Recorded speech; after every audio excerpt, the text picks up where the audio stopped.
Definir la política 2.0 és pràcticament impossible a hores d'ara. Què podrà ser? Doncs jo crec que podrà ser una de les noves maneres de relacionar-se políticament i en què s'haurà de fer la política al segle XXI. Però a hores d'ara no sabem ben bé què és. Són molts projectes, són idees, són el que és el 2.0 en altres àmbits, no? Intentar compartir la intel·ligència, intentar compartir la saviesa, intentar interactuar, parlar a la gent, però també parlar amb la gent. Per tant, és una barreja de totes aquestes coses. Per a mi, el fonamental de tot plegat al final és que doni un resultat clar en la línia de que la gent s'impliqui, participi i es preocupi del que passa en el seu entorn, a la seva societat, a la seva comunitat, al seu país, al seu poble.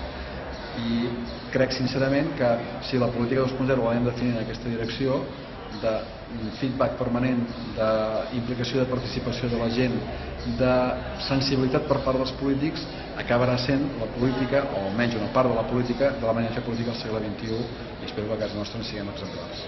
Bueno, me preguntan qué es política 2.0 y yo realmente voy a resumir en lo siguiente, porque decir que no estamos de acuerdo, que hay que reducir la abstención, la distancia de instituciones políticas, pues eso lo tenemos todos bastante claro. De mi trabajo en el Parlamento Vasco haría el siguiente resumen, que creo que o abordamos la política de esta manera o no hay nada que hacer, y es este decálogo.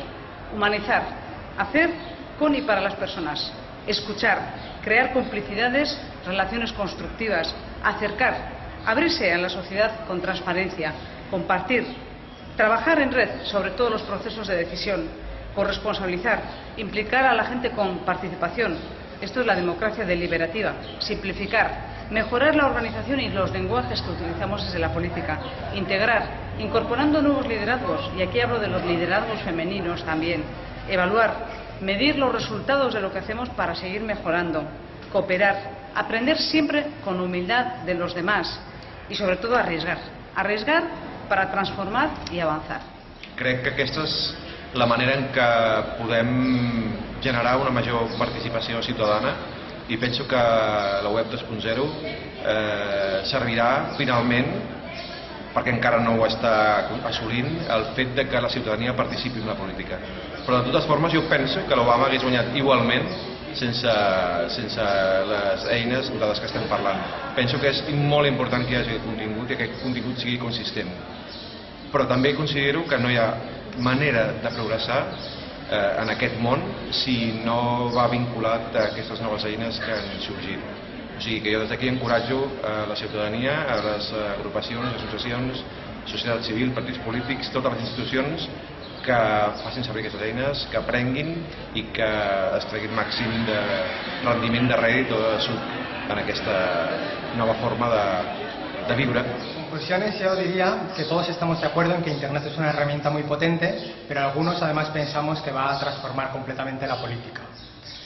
En una época en que están cambiando todos los ámbitos de la economía y de la sociedad, creo que es razonable pensar que también sucederá con la política. Què és política 2.0? Jo sospito que avui política 2.0 és només el que defineix un col·lectiu de professionals, que són els polítics, que estan incorporant noves eines a la seva feina i estan molt al·lucinats, igual que la resta de col·lectius professionals, veient els usos que s'hi pot oferir un Twitter o que s'hi pot oferir una xarxa social o les possibilitats que tenen de teleinteractuar amb altres que poden ser altres polítics o ciutadans. Però això és el mateix que està passant a tots els oficis. Llavors, això situa la política 2.0 a un nivell massa banal, perquè és comparable als arquitectes 2.0 o als metges 2.0 o als mestres 2.0. I em sembla que com a ciutadania mereixem que la política 2.0 pugi al punt de mira i comenci a definir polítiques 2.0 i comenci a dissenyar el futur del país. Política és prendre decisions per configurar el futur del país, i el futur del país serà digital, i avui necessitem que es defineixin projectes de llei, polítiques, decisions que configuren un futur que té en compte lo digital. La majoria de lleis s'estan definint en paradigmes encara molt industrials i molt del segle XX, i em preocupa com s'està dissenyant l'educació, com s'estan dissenyant les infraestructures, com s'estan dissenyant les telecomunicacions, i les lleis que regulen tot això no tenen en compte el que passarà, com per exemple la llei de propietat intel·lectual. Veure els polítics jugant amb eines i amb softwares i no discutint la propietat intel·lectual em preocupa. Prefereixo tenir un ajuntament que publica amb Creative Commons que no pas un ajuntament amb un alcalde bloguero.